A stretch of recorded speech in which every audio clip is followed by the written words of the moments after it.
Today's show is brought to you by True Classic Tees. As you can see, that's what I got on me. I was going to rock their hoodie today, too. Dude, I really like their hoodie, yeah. it is fire. Like, I literally just ordered me some more other like 3 packages t-shirts. I like the shirts, man. They're comfy. They're designed for the common guy or gal. Athletic, on the arms. So that way you can feel a little good. But then, a lot of playroom in here. But as you can see with the prime and neutral colors and stuff like that, man, it just makes you feel nice. And that's something that we like, whether it's the hoodie, the t-shirts, they got the sweatpants, they got the bowling shorts, they got the joggers, they got the sleepwear, they got underwear as well, man. Literally anything you're looking for, man. Check them out. True Classic Tees. But if we're going to talk about them, promo code has to be official.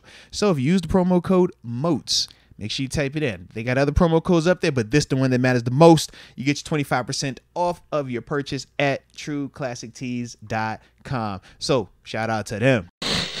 So who do you got the strongest? Who's the weakest?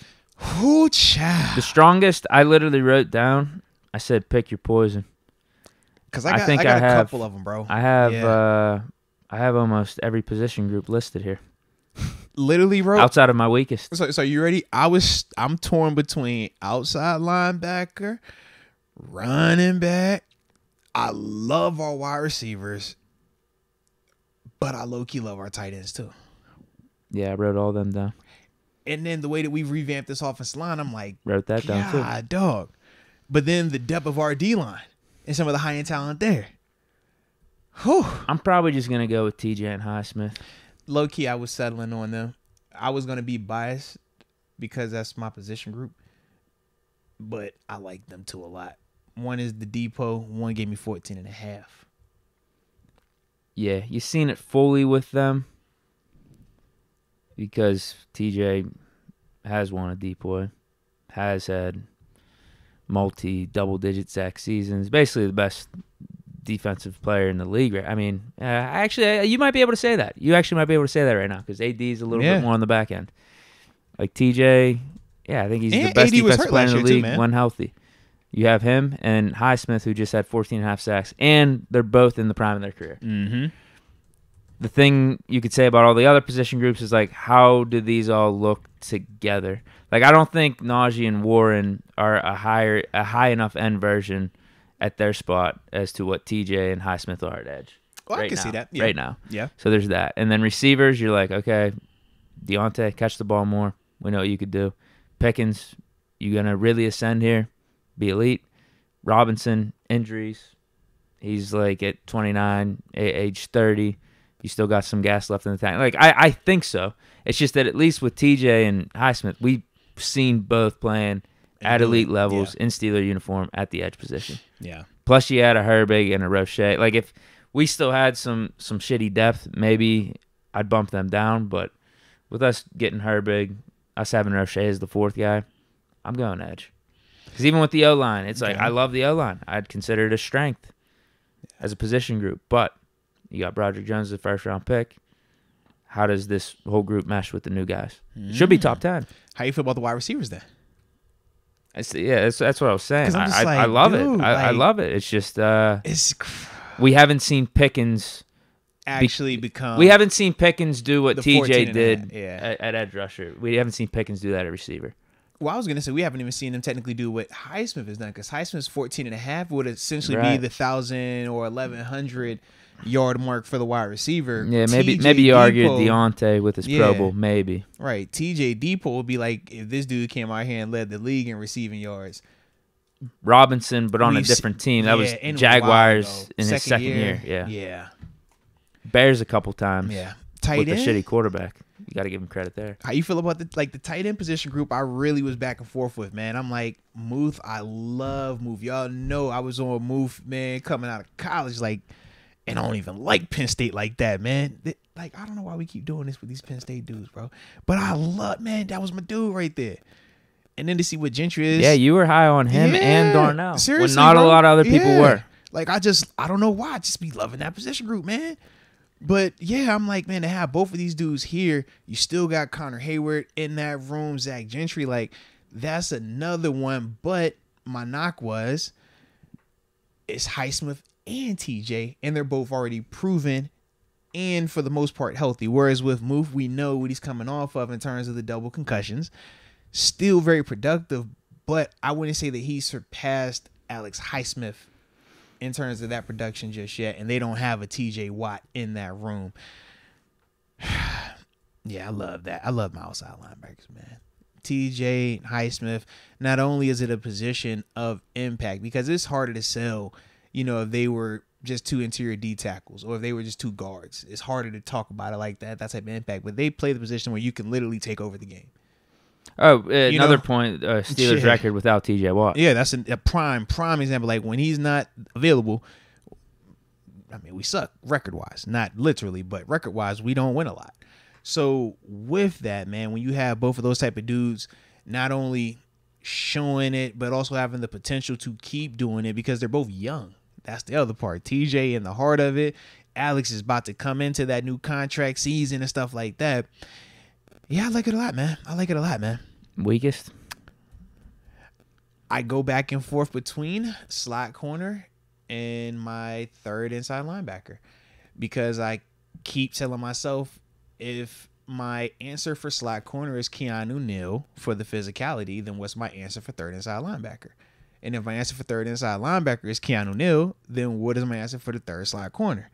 So then it's like, all right, I'm going to put Pat P in there. Okay, cool. But now I'm taking away something from my outside corner spot because Pat P we look at as our best outside corner currently on the roster. So by moving him to the slot situationally, I'm losing out on my best outside cover guy. So it's just that whole dilemma, man. But I will say because it is a passing league, Chandon Sullivan is more equipped for the passing situation. So at least I have the guy slated for what teams are going to do predominantly at that position. So I would say weakest position currently right now is inside linebacker because of that void right there. Agreed. That's literally how I kind of like process of elimination it. I don't really have a lot other than that, though. Between those two positions, I don't see a ton of, man, who are like, what is going to be our legit answer? Because we know slot corner and third outside linebacker, they're going to play. Like, especially in our defense, they play a lot. Whereas we're not talking about getting worked up over the third and fourth safety or the third and fourth D tackle or something like that because it's not as prevalent. But those are two positions that are going to be played and played a good amount. So that will, like I said, I put inside linebacker as the weakest. So yeah, I'm calling for Reuben Foster. Bro, you know how much that'd be dope, bro? I would like that. Ultimately, great team here. I would like that, bro. Got a great team. I would definitely like that, man. Loving this. Loving the vibes. I like it, man. Big expectations. All right, so I missed my chance to just say QB. I thought you were gonna dunk on him. I missed my KP8, chance. man. What's the strongest QB? I was just gonna say guy, QB. Like, missed my chance. Yeah. I was gonna bring up. I mean, especially when you got a Hall of Famer. Oh god. It's QB3. Oh sitting at home. This room's loaded. You funny, man. You funny. So, while we were having a conversation, and it's crazy, man. We are pretty like locked in or aligned with a lot of our like opinions on the strengths and weaknesses. I tried this new thing. Instead of putting the poll in, I did this thing where it's like Q&A. So we'll put the Q&A up in the chat where it says, what's the strongest / weakest Steelers position group? What is this? Oh, people are going to give back their responses like written up? They've been responding. Yeah. So I literally went in the chat. Yeah. It was weird how it worked out, but they were actually responding to it. Inside linebacker. I'm seeing a lot of inside linebacker for weakest. And then I'm seeing wide receiver room in terms of being a strength for us. Richard Hunt brought up strongest being the tight ends, and he says the weakest he's put offense coordinator. Matt Nerdy says wide receivers, the force is strong. Let's see. Berg City 6-time champion says the D line is the strongest group for him. I could dig that. Hey, bro, y'all wildin' now. We ain't nope. I'm gonna skip over that one. All right. Carl says the edge is the weakness and the O-line is the strength. Edge.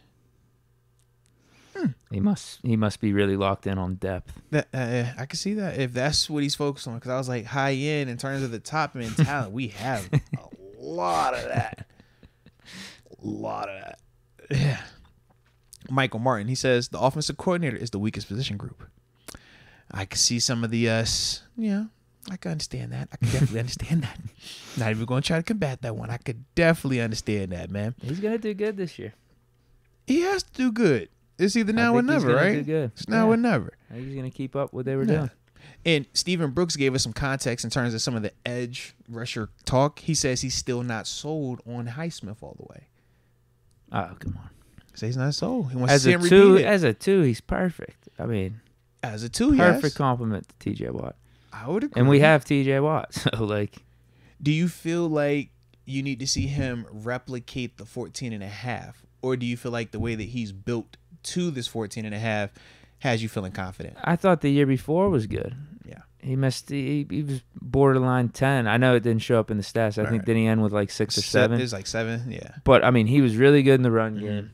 He had a decent amount of tackles for loss from what I can remember, and was so close to like 3 or 4 sacks that impacted what the quarterback was doing. I mean, that's what you're asking for too. Yeah, I would if agree. you're actually watching the game, like you understand that. Like I know ball, so I know Highsmith actually had a good year. I just don't need to look at the stats and say, oh, he only had 6 sacks.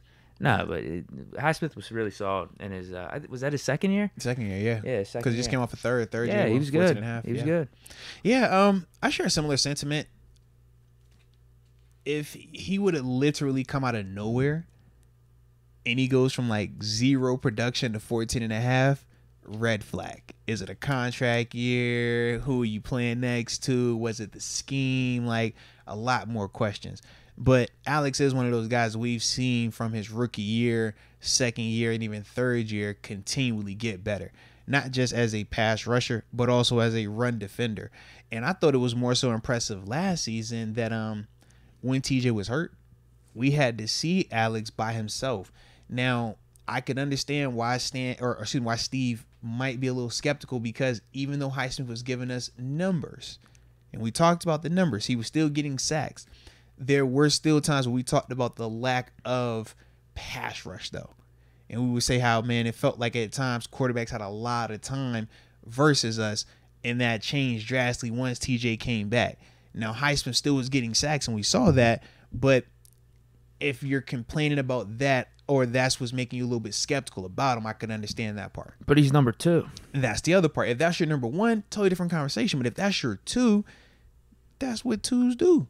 Like, 2s are great when they got Batman with them. Robin by himself is Robin, you know? Like, it's gonna be cool. It's gonna have some little catchphrase, some little tricks, but it's gonna come up a little short. Yeah. Rod Dollars, I don't see a weakness, honestly. Let's go. All right. And then Carl also says that he doesn't like the depth at edge. That's what he's more specific on. All right. Could dig that. I could dig that. All right. Again, if we're criticizing the 3rd and 4th guys in these groups, then we're in a good spot. Yeah. Because I'm telling you, you go to anyone's 3rd or 4th guy on any of their position groups for any team around the league and be like, I don't know what the hell this dude's going to do if he has to come in. Yeah. I like it, man. I like it.